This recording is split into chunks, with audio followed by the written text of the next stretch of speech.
우리 삶의 모습을 완전히 바꾸어 놓은 코로나19. 만남은 줄어들었고 규제는 늘어났습니다.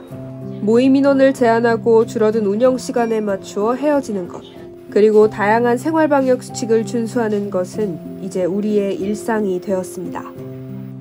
우리 학교 역시 변화의 흐름을 피해갈 수는 없었습니다. 건물 출입 인원을 관리하기 위해 출입구를 제한하는가 하면 코로나19의 확산세에 따라 대면 수업과 비대면 수업을 병행하기도 합니다. 그러나 사소해 보일지도 모르는 이러한 변화들이 누군가에게는 장벽이 됩니다. 현재 일부 교내 건물 출입구는 폐쇄되어 있습니다. 우리 학교 코로나19 대응 안내 서비스에 따라 건물 출입 시 명부를 작성하거나 발열을 확인하도록 하기 위함입니다. 현재 우리 학교 학생회관은 2층 출입문으로만 출입이 가능합니다. 경사로가 존재하는 1층은 통제되어 있는 상태이기에 학생회관을 출입할 수 있는 방법은 계단을 이용하는 것뿐입니다. 또한 백주년 기념관이나 현대자동차 경영관 등에 설치된 회전문이 폐쇄되기도 했습니다. 학우들은 회전문 대신 직접 열고 닫아야 하는 문을 이용해야만 합니다.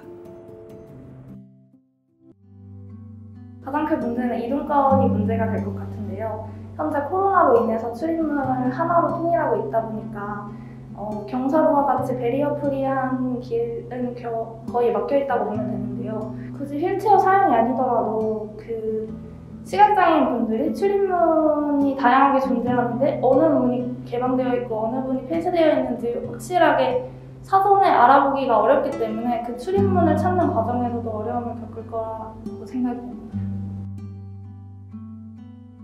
학교 측에서는 우선적으로 베리어 프리한 입구를 개방하게 된다면 베리어 프리한 쪽을 고려해서 개방을 하는 것이 좋을 것 같고, 우선적으로는 관심을 가지고 그 배려에 대해서 차별이다 라고 생각하기보다는 함께 공존하기 위한 것이 필요하지 않나 생각합니다.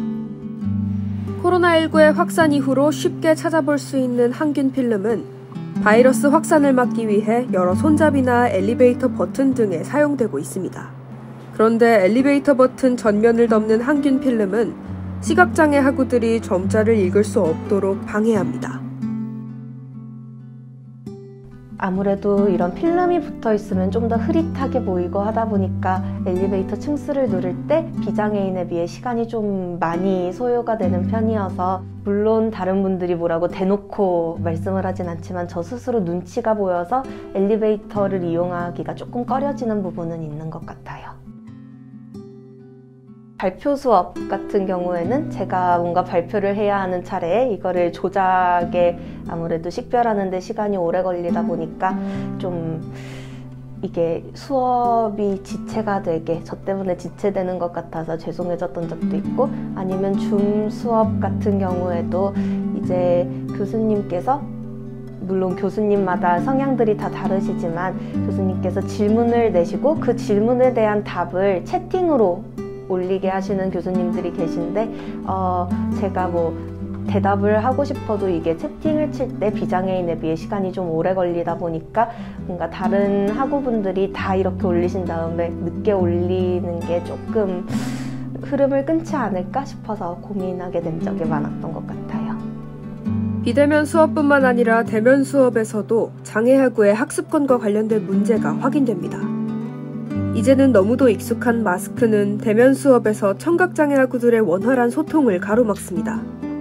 하관을 전부 가려 입모양을 읽을 수 없도록 하기 때문입니다.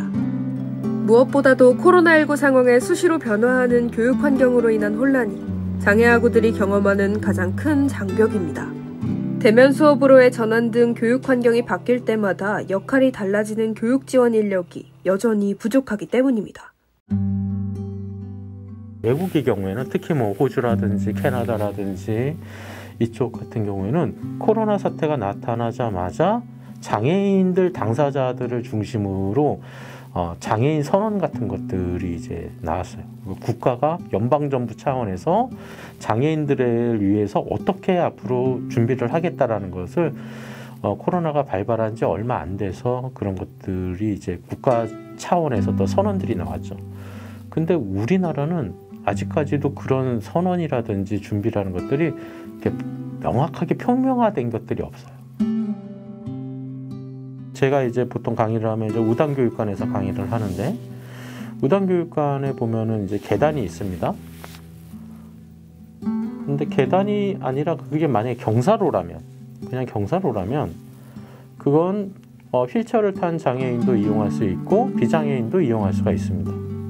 근데 애초에 사실은 장애인을 고려한 그런 그 유니버셜 디자인 또는 배리어프리에 입각한 그런 구성이 있으면은 사실은 추가적인 비용이 발생하지 않을 뿐만 아니라, 그래서 장애인이 아닌 그런 어떤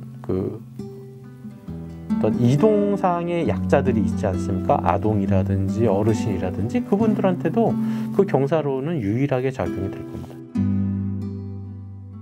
장애인을 포용하는 정책 자체가 해당 사회 전체의 총편익을 증가할 것이다라는 그런 사회적인 컨센서스가 일단 필요해요. 그래야지만 어떤 세금이라든지 또는 인력이라든지 그쪽에 자원이 투입되는 것에 대한 그 허들, 그 장애가 그게 좀 낮아지고 손쉽게 이제 접근이 되죠. 그런 것들이 좀 앞으로의 정책에서는 충분히 고려해야 되지 않나. 근데 그러려면은 무엇보다 저는 소수자 또 장애인 당사자들이 그런 정책을 입안하고 만드는 데 있어서 참여를 해야 된다.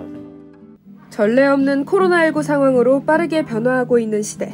그 속에서 누군가 소외되고 있지는 않은지 생각해 보아야 할 것입니다. 당신에게 KUBS가 묻습니다.